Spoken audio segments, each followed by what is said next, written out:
Hello, everyone. I want to welcome you to this webinar on protecting yourself from scams and frauds.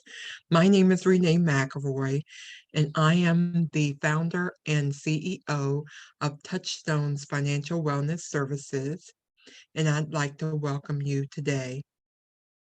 I will be your presenter for this webinar.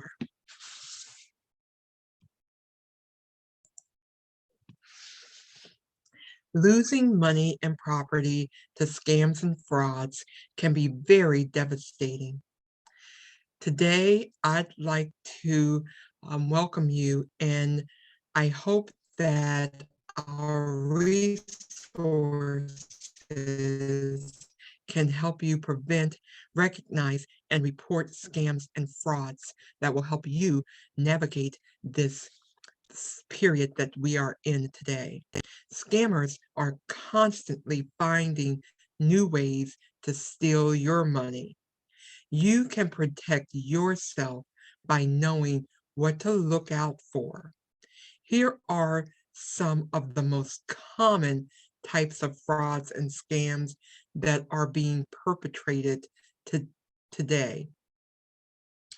Learn what to watch for and what steps you and your family can take to protect yourself against scams and protect your money safe.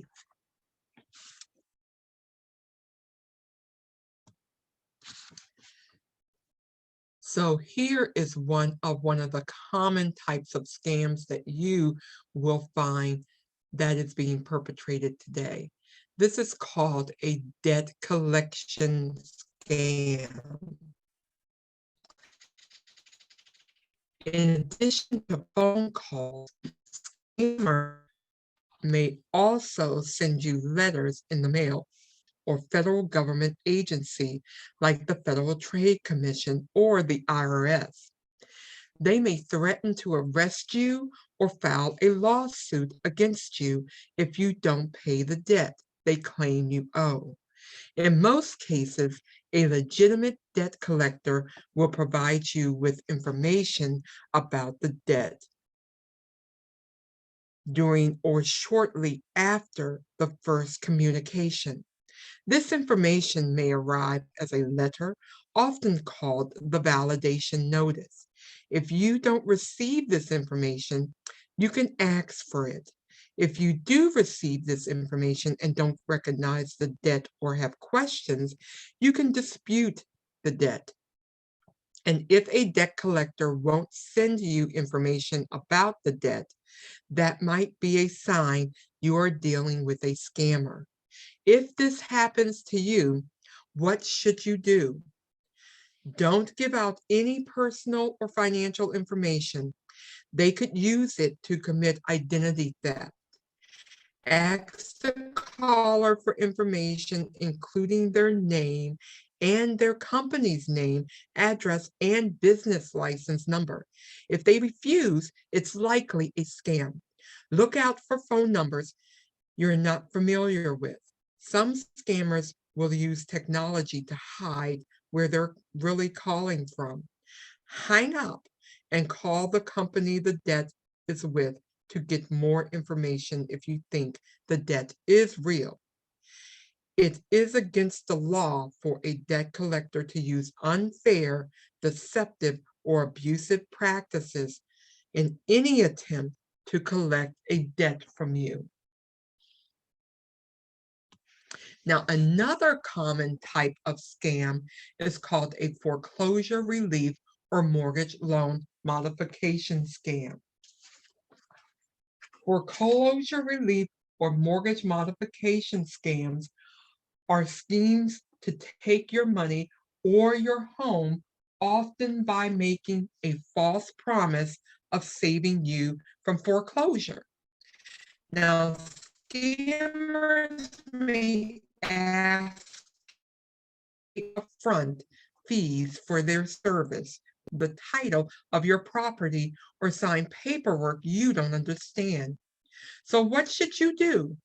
If you are having trouble making payments on your mortgage, a HUD approved housing counselor can help you assess your options and avoid scams. If you think you may have been a victim of a foreclosure relief scam, you may also want to consult an attorney. Now, another common type of scam is called an imposter scam. Now, imposter scammers try to convince you to send money by pretending to be someone you know or trust, like a sheriff, a local, state, or federal government employee, or even a charity organization. Now, a charity scam is when a thief poses as a real charity or makes up the name of a charity that sounds real to try to get money from you. Now, you need to be very careful about any charity who calls you asking for donations. Now, also be careful if you get a call that follows up on a donation pledge that you don't remember making. Now, this could also be a scam. So what should you do? Now, remember, caller ID can also be faked. You can always call the organization or government agency and ask if the person works for them before giving any money. If you are able to help financially at this time, you can visit the website of the organization you are currently donating to and make your donation online. Make sure your money is going to the right place and that you print out your receipt. This allows your donation to be done securely and also allows you to track the funds.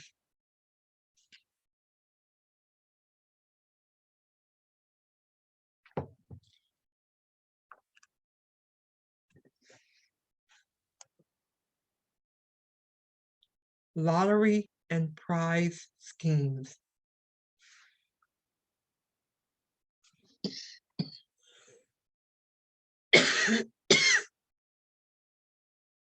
Now, someone claiming to be a federal government employee may call to tell you that you won a prize through a lottery or sweepstakes. They may even say that they're calling from the non-existent Consumer Protection Bureau. This is not us. We are the Consumer Financial Protection Bureau, or CFPB. Some scammers may claim to be with the Federal Trade Commission's FTC, Bureau of Consumer Protection. Again, that is not the name of the Federal Trade Commission. It is the Federal Trade Commission. It is not the Federal Trade Commission Consumer Protection. Others may claim to work for the CFPB or the FTC, but neither of these agencies will call you to alert them of winning a lottery or sweepstakes. So what should you do? If this happens to you, don't give out your passwords, your account numbers, or your credit card numbers, or especially do not give out your Social Security number. Never make an upfront payment for a promised prize. If you're told that you have to pay fees or taxes to receive a prize, it's a scam. Don't fall for someone telling you that you need to pay immediately to wire the money, send it by courier, or put the money on a prepaid card and send it to them. Once you send the money, it's likely gone for good. Don't cash a check from someone that asks you to return a portion of the check to them.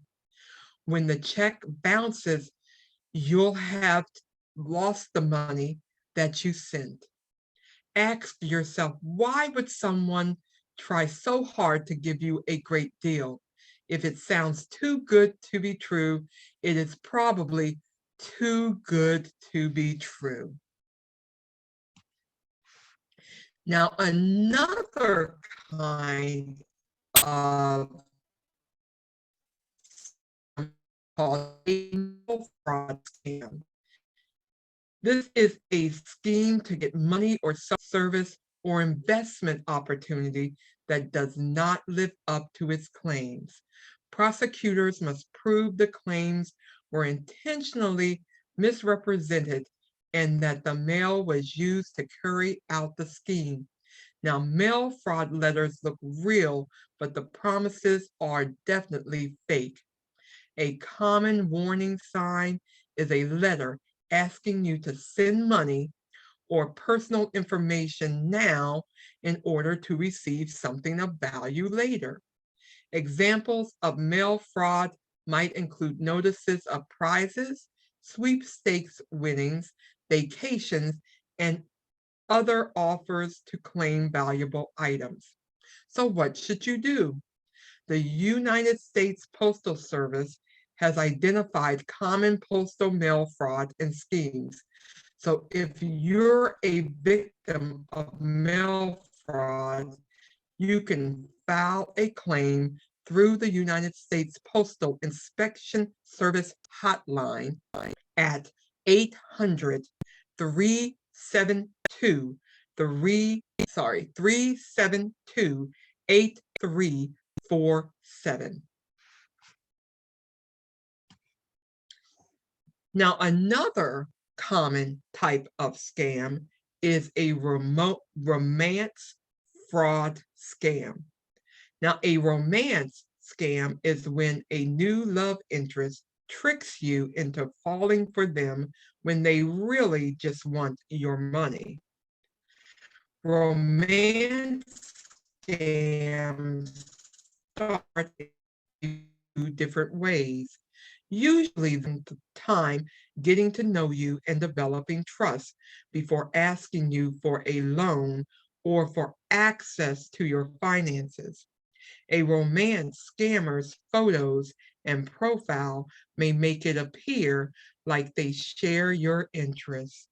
Getting to know you and developing trust before they ask for a loan or access your finances.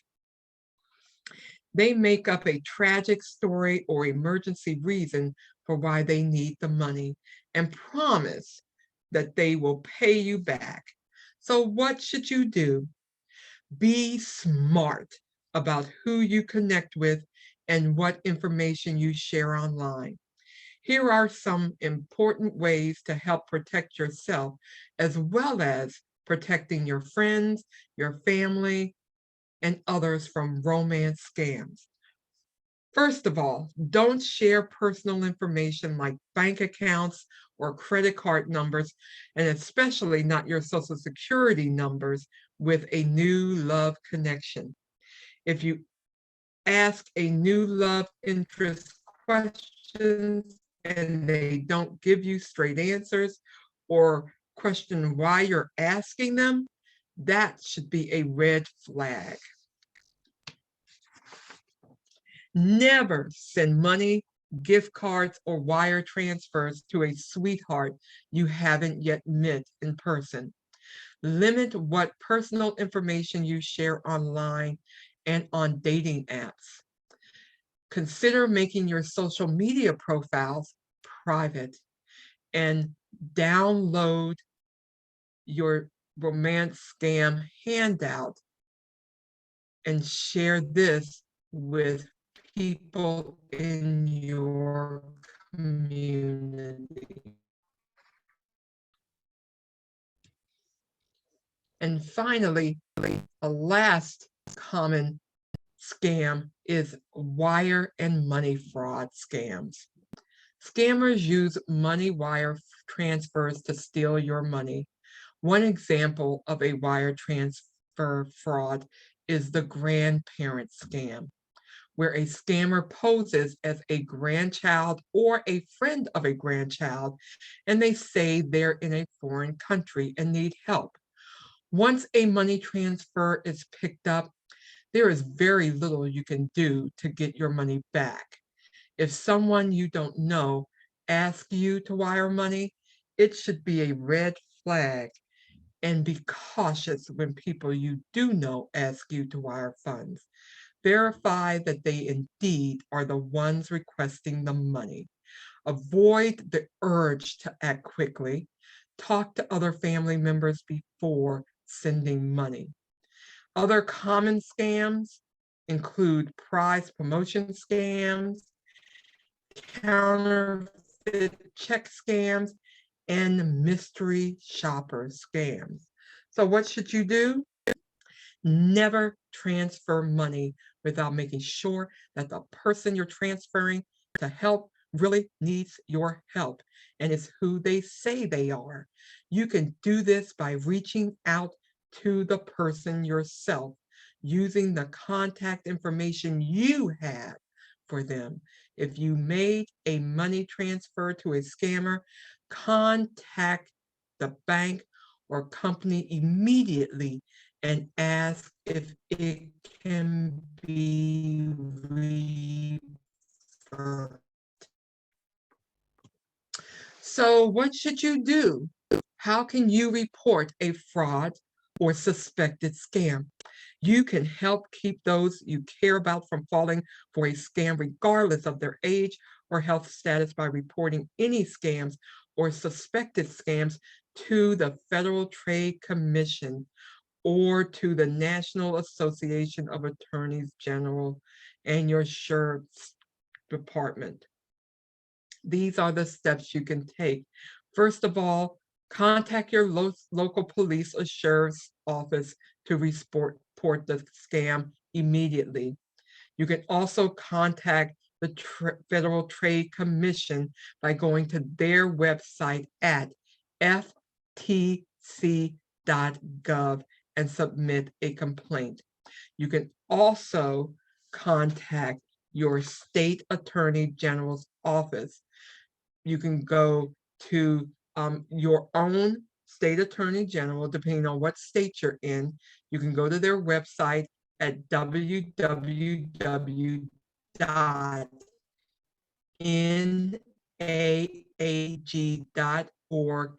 and locate your particular state attorney general office there.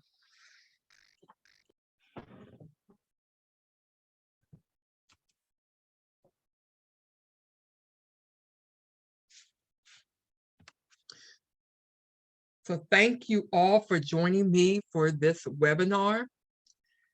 If you are interested in scheduling an independent one-on-one appointment to discuss any of this information that you have heard in this webinar, you can contact us at touchstonesfinancialwellness@gmail.com or by calling us at 410-707-1378. You can also go on our website at touchstonesfinancialwellness.and resources. Thank you again for joining us for this webinar and have a good day.